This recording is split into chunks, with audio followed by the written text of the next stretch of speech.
Hello, everyone, and thank you for being interested to join our breathwork ceremony that we are having at the sanctuary for now over 3 years every other weekend.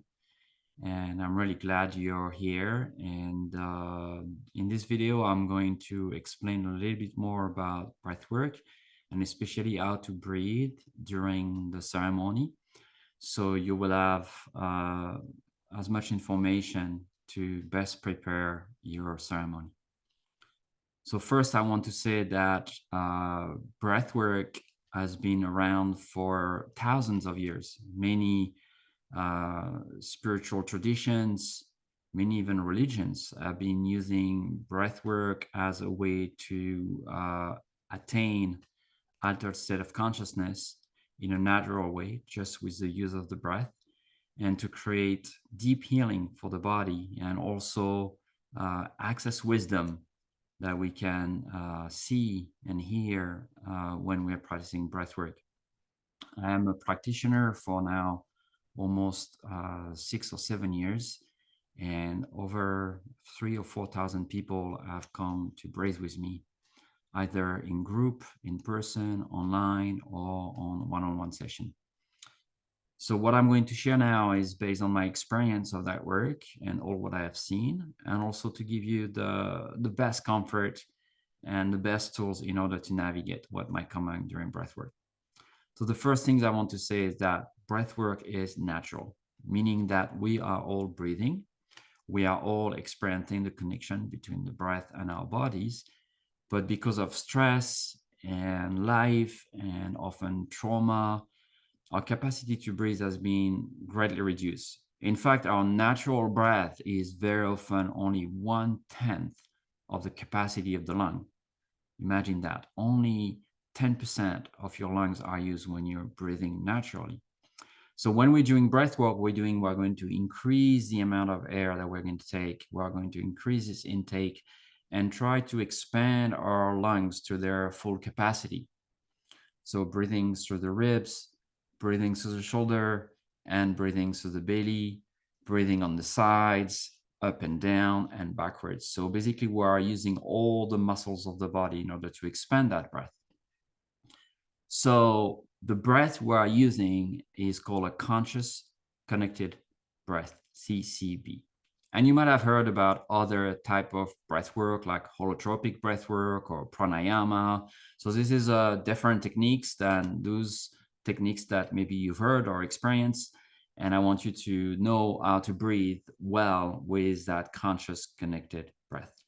So conscious means that we are going to stay very present and very aware of our breath. Really, where we want to pay attention is our breathing. And despite the body reacting to that breath and sensation, we really want to make sure that we keep breathing in the right way. Conscious, connected breath. So connected, the second word here means that we are going to connect our inhale with our exhale and our exhale with our inhale. When you breathe naturally, when you don't think about it, very often the way we breathe is that we take an inhale and we exhale, and then we pause. It's kind of the time of our lungs resting. But when we do conscious connected breath work, we don't want to pause. And also we don't want to hold the breath. Many people, when they have trauma, when they don't have a good breathing pattern, they kind of hold their breath. You might be speaking, or you might be just being in a moments where you have some emotion and you're holding the breath. And here we don't want that. What we want is the breath to always come in and come out. And the way we are going to do that in CCB, in conscious connected breath, is to breathe through our mouth.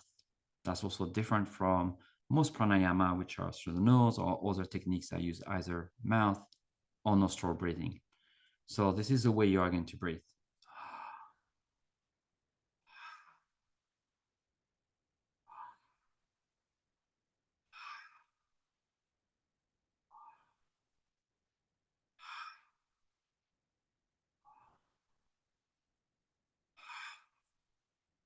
And on and on. So you can see that my breath is very regular. It's quite long and deep, but it's also calm, right? It's not like I'm trying to breathe like really fast. It's a little bit faster than your natural breath, probably. But what is the most important is that it is deeper. So when you're going to breathe through your mouth, what you want to do is to make sure you're breathing all the way down to your belly. So you're engaging the muscle of your belly, you're expanding your diaphragm, right? So you don't see it here on the video, but my belly is getting blown up like a balloon when I inhale. And right before I get to the maximum inhale, maximum intake, we don't really want to go to the max because it can be painful and add discomfort, but you want to get to 80% maybe of capacity of your lungs. When you get to this, you just relax and let the exhale come out. So you don't push out the exhale. And right before the exhale is finished, that's really important because usually when we trick ourselves a little bit, we don't want to wait for the exhale to be completely finished. You want to take the next inhale. So that's conscious connected breath in a very short way. It's very simple, but it needs to be done properly.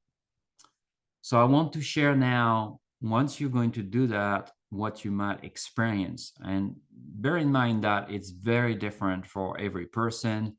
That I always recommend if you have some ailments or concern about breathwork, that you talk to a medical practitioner, to your doctor about breathwork, and just see if there's any contraindication with whatever illnesses you have. In my experience, it is very safe for most people.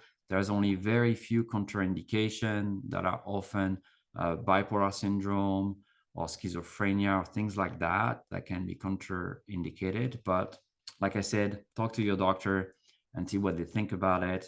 Many doctors that I know, in fact, are using breathwork in their meditation practice, in their healing practices, to regulate their emotions and to feel better. So some of the things you are going to experience is because we are breathing a lot. So we are bringing a lot more oxygen to the body. The body is going to have way more oxygen than usual. And what the body does when it has more oxygen is that it's not going to just use oxygen for what's priority in the body, like your brain functions, your heart, your core metabolism. Is also going to use it for some parts of the body that are maybe tense, that have tension, and that don't receive enough oxygen. What happens very often when we're trauma or when we stress, you may be going to cross the street and a car arrives and you kind of tense that. There is an acceleration of the heart rate, but there also is tension of the muscle, and the muscle are consuming more oxygen. But very often, most of us are living in a tense body, not because the car just arrived and we almost got crushed by it, but constantly living in tension. And chronic tension in the body, what it does is that it contracts also the vein system and is going to reduce the amount of blood that's going to come to our organs and especially to our muscles. And there's some kind of suffering that happen with that. So when you have a sleepy leg and then you move your leg basically and you have all this tingling, what happens is that the blood circulation is restarting. So when you are breathing basically with a conscious connected breath or other techniques, what happens is that you're going to start experiencing those kind of tinglings. It's basically muscles that are relaxing and opening the oxygen intake and flow of the blood that is going to create all those tingling. So it's very common as you start breathing that within 10 minutes, sometimes even less, that you start tingling in your hands, in your feet, extremities. Sometimes the face and the lips can be very activated. So this is vibration. So that's very common. Pretty much anyone that does breath work, even if you try to do the breath I just told you about for a few minutes, you're going to start feeling some tingling. So that's okay. And we're going to go through that. But some other reactions that are very common in breath work is that what we call tetany of the hands. So the hand just crawled up in and get very, very tense.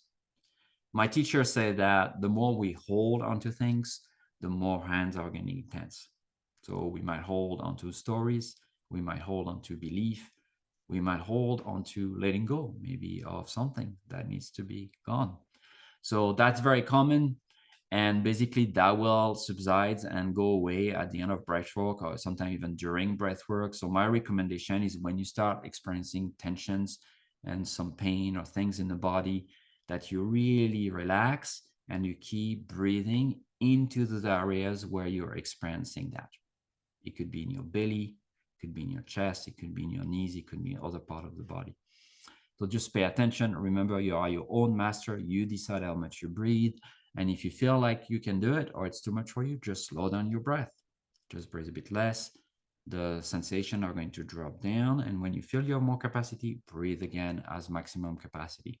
So make sure you listen to your body, but also you don't also remove yourself from an experience that might be healing and that might be transforming. So sometimes we need to stay a little bit longer with some experience in order to see what needs to be released and what's happening. So physical sensation can be pleasant or unpleasant. Really, the goal is to keep breathing with them and to breathe into the place where your body is telling you, hey, something is opening here, something is happening there. The other type of experience you might have are emotional release. Emotional is very common, especially with anger and with grief. It's very common for people to have release of emotions as they are advancing into the ceremony. Usually within 15 to 30 minutes into the ceremony, we have emotional release. Same as the physical one. It can be pleasant or unpleasant. It can be familiar or unfamiliar. It can be something we're really okay with and something we're very scared about. So the goal here, once again, is to be very present with what is moving, to be conscious of what's moving, but also to stay with it. Meaning that if you are relieving a lot of grief and crying, don't fight your grief. Don't say no to your tears. Breathe into them. Welcome them. Allow the state. What you want is to allow what the body is doing. The body knows the way. And the more you do that, the more you're going to flow very well through your ceremony, through your session. The third thing that might happen is more on the mental space. And that's also very common. We all have a mental space that often is activated. We spend a lot of time in our head during the day. We watch movies and we get to social media. So we bombard our brain with so much information. So it might feel like flashing of stories, images, things that we remembered, or we can also experience what's called resistance, where a story comes in and say, oh, I need to eat now, or I need to go to the bathroom, or I need to do that. Something that's trying to take us out of the experience and stop what we are doing. In the same way, when you meditate, right? You might try to meditate and then you're thinking about someone, you think about something that happened yesterday, you might think about something that might happen later, you're being taken out of the experience. In the same way as you do it in meditation, return to the breath, return to the body sensation. Let the story unfold. Like a cloud, it will pass. So stay present with the physical sensation in your body, with the emotion, and keep going back there. You cannot feel your body, really just feel the sensation and start going onto a story with it. It's either one or the other. You bring your consciousness and your awareness to the physical sensation, or you're going to bring it to the story. You choose. I recommend to go back to the body. The last type of experience you might have are more spiritual type of experiences. When we're breathing at full capacity and for an extended period of time, there's a strong release of what's called DMT, which is that molecule of consciousness that is in the body.